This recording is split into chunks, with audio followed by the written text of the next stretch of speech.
Ito po yung nagawa po natin ngayon. Naitanim na po natin yung dragon fruit.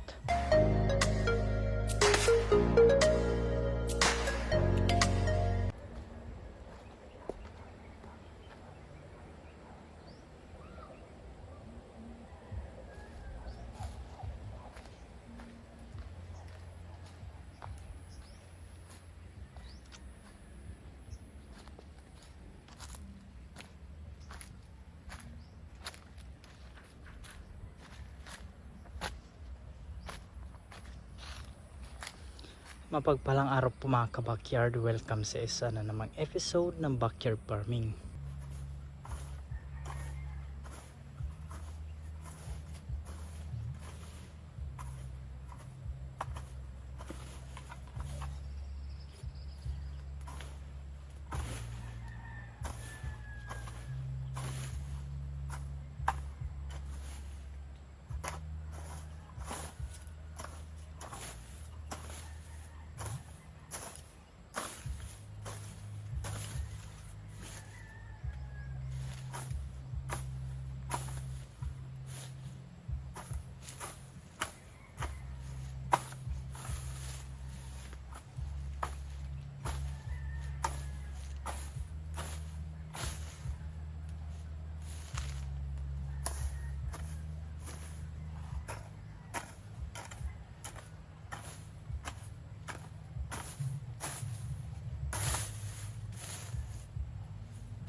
Itatanim po natin yung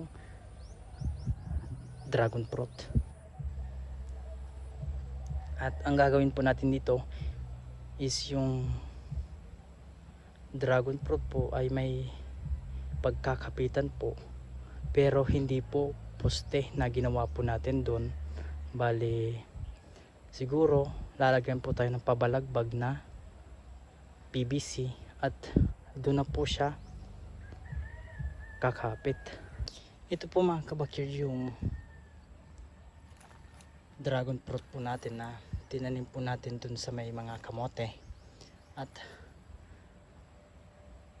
para po maganda po yung mga kamote po dun at maging sama po o maging organized po yung mga tanim po natin dun, inalis po natin yung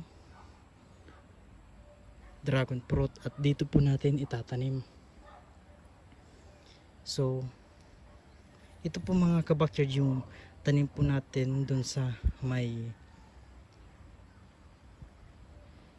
taas. At nung after po ng bagyo, natumba po yung mga naputol at dito po natin itatanim. Ito po ang sign po na malago, maganda po yung tubo ng ating dragon fruit. Ayan o, green po. Yung iba po kasi natanim natin doon, medyo dumidilaw po. At may marami pa po tayong itatanim gawa ng yung iba hindi pa po natanim at yung iba po naninilaw po gawa ng di po natin natanim. So dito itatanim na po natin.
Ayan na po mga kabakyard na itanim na po natin. Ayan po.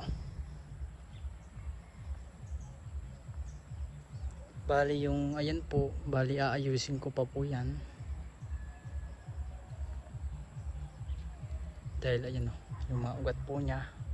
Ayan o.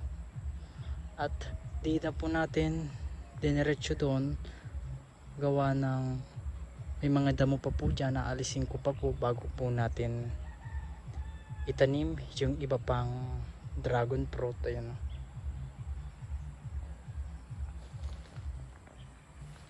Madami po kasi ayan o, na-pier po kasi yan at kailangan po natin sunugin para po di na po dumami.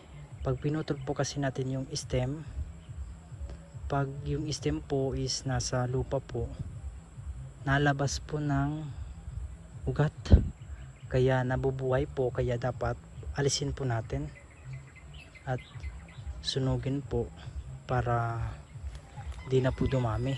Dahil dyan po marami po dyan oh.